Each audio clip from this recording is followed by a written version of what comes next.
అందువల్ల నేను ఎక్కువగా మాట్లాడను. రామారావు గారిని అన్యాయంగా దించేసినప్పుడు అది ఆయన తెలుగుదేశం, మేము తెలుగుదేశం కాదు. అయినప్పటికి కూడా ఆయన చంద్రబాబు నాయుడు గారంటే వాళ్ళ అల్లుడు ప్లస్ వాళ్ళ పార్టీ. సహజంగా వాళ్ళు రామారావు గారికి సపోర్ట్ చేయడంలో చేయాల్సిన కర్తవ్యం వాళ్ళ పైన ఉంది. కానీ నేను, జైపాల్ రెడ్డి గారు, చెన్నమనేని రాజేశ్వరరావు గారు, మా పార్టీలన్నీ, పి రామచంద్రారెడ్డి గారు, సుందరయ్య గారు, ఇలా అన్ని పార్టీల వాళ్ళందరం, ఓంకార్ గారు, వీళ్ళందరూ కూడా కలిసి ఎందుకు ఎన్టీ రామారావుని సపోర్ట్ చేశాము అని అంటే ఆయన ప్రజాస్వామ్యయుద్ధంగా ఎన్నికైన పాపులర్ చీఫ్ మినిస్టర్. అలాంటి వ్యక్తి అమెరికాలో గుండె బాగలేక ఆపరేషన్ చేయించుకుంటూ ఉంటే దుర్మార్గంగా పదవి కాంక్షతో ఢిల్లీ పెద్దల యొక్క ప్రోద్బలంతో రామ్లాల్ లాంటి యొక్క ఆ రోజు ఈ యొక్క రాజ్యాంగ వ్యతిరేక చర్యలకు పాల్పడే రామ్లాల్ గవర్నర్తో చేతులు కలిపి మరి నాదండ్ల భాస్కర్ రావు మిగతా వాళ్ళు చేసినట్టు యొక్క ఆ దుర్మార్గం అవుతుందో దాన్ని ప్రజలు నేటి తరం తెలుసుకోవాల్సిన అవసరం ఎంతో ఉంది. ఆ రోజు జరిగింది అన్యాయం కాబట్టి మేము తెలుగుదేశం పార్టీ కాకపోయినా మేమందరం కూడా ఎందుకు సపోర్ట్ చేశామంటే రామారావు గారికి ప్రజలు ఆయన ఎన్నుకున్నారు, ఆయనకు అన్యాయం జరిగింది. అందుకని రామారావు గారి అండన ఉండడం జరిగింది. చరిత్ర అంతా చెప్పారు వారు. ఇక్కడ జరిగింది రామ్లాల్ వ్యవహరించిన తీరు, మాకు రాజ్భవన్లో అవకాశం ఇవ్వకపోవడం, ఆ తర్వాత అరెస్ట్ చేయడం, ఊరంతా తిప్పడం, అరెస్ట్ చేసి వ్యాన్ ఎక్కిచ్చారు. ఒక్క మాట చెప్తాను, వ్యాన్ ఎక్కిన తర్వాత అందరం దాంట్లో కూర్చున్న రామారావు గారు, ఉపేంద్ర గారు, చంద్రబాబు, నేను అందరం. డ్రైవర్ అడుగుతున్నాడు, సార్ ఎక్కడికి పోవాలని. ఇది చూస్తే ఎవరు పోలీసు వాళ్ళు ఎవరు లేరు. ఎక్కడికి పోవాలంటే నేను చెప్పాను వాడికి, ఎక్కడికి పోయేది ఏముంది, మొత్తం నగరం అంతా తిప్పబోయా అని చెప్పానని. అంతకుముందు దాకా రామారావు గారు ముఖ్యమంత్రిగా ఉన్నాడు గంట కిందట. ఈ వ్యాన్లో కూర్చొని చేతికర్ర గడ్డం కింద పెట్టుకొని కూర్చోన్నాడు తిరిగిపోతుంటే. అందరికీ అప్పుడు టీవీలు లేవు, ఇంత ప్రచారం లేదు. వెంటనే అందరికీ ఆశ్చర్యం కలిగింది, ఓహో ఈయన్ని అరెస్ట్ చేశారా అనే విషయం జనానికి తెలిసేటికి అవకాశం కలిగింది. ఈ ప్రపంచంలో అతిపెద్ద ప్రజాస్వామ్యమైన మన దేశంలో ప్రజాస్వామ్యాన్ని నిస్సిగ్గుగా కూనీ చేసే ప్రయత్నం చేస్తే దాన్ని రక్షించుకోవడానికి ఒక గొప్ప ఉద్యమం, అదే ప్రజాస్వామ్య పరిరక్షణ ఉద్యమం. చరిత్ర పుస్తకాల్లోనే కాదు, రాజనీతి శాస్త్రంలో కూడా చేర్చాల్సిన అంశం ఇది. సమాజంపై సానుకూల ప్రభావం చూపించేవారు కొందరు ఉంటారు. అటువంటి గొప్ప నేతల్లో శ్రీ ఎన్టీ రామారావు గారు ఒకరు. చలనచిత్ర రంగంలో కోట్లాది మంది అభిమానులను ఆయన సంపాదించారు. ఒకవైపు పురాణ పాత్రల ద్వారా, అలాగే సమాజంలో ఆధ్యాత్మిక భావనను పెంచుతూ, మరొక వైపు సాంఘిక చిత్రాల ద్వారా సమాజంలో ఉన్న జాడ్యాలపై ప్రజలను వివేకవంతులు చేశాడు. ఆయన రాజకీయాల్లో ఆయన కోట్ల మంది గుండెల్లో నిలిచిపోయారు. ఆయన రాజకీయ ప్రవేశం ఎందరో జీవితాలని మంచి మార్పు తీసుకొచ్చింది, నాణ్యమైన జీవితాన్ని చూపించింది. ఆయన నటుడు, ఆ నటుడు యొక్క మిగతా వివిధ పార్శ్వాలు అవన్నీ నేను ఇప్పుడు ఇంతకుముందు ఒకసారి మనం మాట్లాడున్నాం, మళ్ళా దాని గురించి చెప్పను. కానీ ఆయన రాజకీయ రంగ ప్రవేశం చేసిన కాలం ప్రత్యేకమైంది. దేశంలో, రాష్ట్రంలో కాంగ్రెస్ నిరంకుశత్వంగా పరిపాలన సాగిస్తూ ఉంది.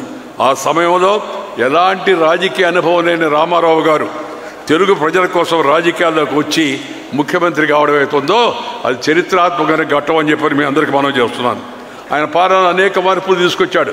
అవన్నీ కూడా నేను పెద్ద వివరంగా చెప్పదలుచుకోలేదు. సంస్కరణలు తీసుకొచ్చాడు. అప్పుడే ₹2 కిలో బియ్యం పెట్టాడు.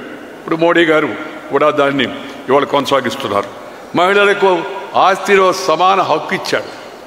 ఇది సమాజానికి చాలా అవసరం. దేశం అంతా కూడా దాన్ని చక్కగా అమలు చేయాల్సిన అవసరం ఎంతో ఉంది. మండల వ్యవస్థ పరిపాలన వికేంద్రీకరణ చేసి, అంతా కేంద్రం కాకుండా వికేంద్రీకరణ చేసి, సబ్ రిజిస్టర్ ఆఫీస్ కానించి, తాలూకా ఆఫీస్ కానించి మండల వ్యవస్థ ద్వారా తీసుకొచ్చి వికేంద్రీకరణ పలికారు.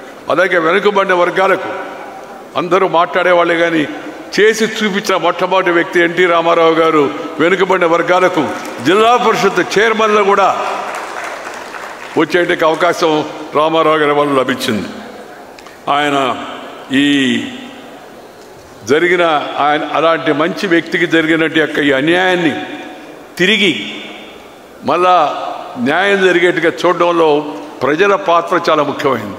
అశేషమైన ప్రజలు ఒకవైపు రామారావు గారి మీద అభిమానం అయితే మరొక వైపు ప్రజాస్వామ్యాన్ని పరిరక్షించుకోవాలనే ఉద్దేశంతో లక్షల మంది వీధుల్లోకి వచ్చారు. ఆయన ఇక్కడి నుంచి మొదలుపెట్టి విజయవాడ నుంచి మొదలుపెట్టి అనంతపురం దాకా పర్యటన చేస్తే మేమందరం ఆయనతో ఉన్నాం. అప్పుడు ఎక్కడికి వెళ్ళినా జనం అసలు ఆకాశం ఈనిందా అన్నట్టుగా అలా జనం అంతా వచ్చారు. ఆయన జరిగిన అన్యాయానికి వ్యతిరేకంగా అందరూ నిలదీశారు. అందరూ ఆయన వెనక నిలబడ్డారు. ఆ తర్వాత ఇందాక విషయాలు చెప్పారు కదా మీకు, ఢిల్లీ తీసుకెళ్ళడం, ఎమ్మెల్యేలని కర్ణాటకలో క్యాంప్ పెట్టడం, తిరిగి మళ్ళా వచ్చి మెజార్టీ చూపించడం. మెజార్టీ చూపించేటప్పుడు కూడా దుర్మార్గం చూపించారు. అసెంబ్లీ సరిగ్గా జరగనివ్వలేదు, గొడవ చేశారు. నా ముందుకు వచ్చి ఒక ఆమె గాజులు పగల కొట్టుకుంది నన్ను రెచ్చగొట్టారని.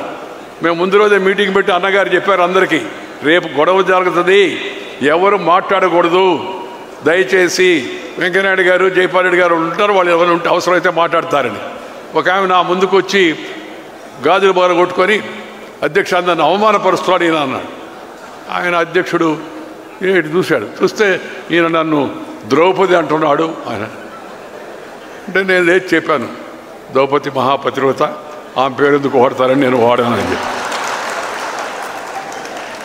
వాడనంటే అలాంటి పనులు చేయను, ఎవరిని అవహేళన చేయడం అవమానం చేయడం నాకు ఇష్టం లేదని.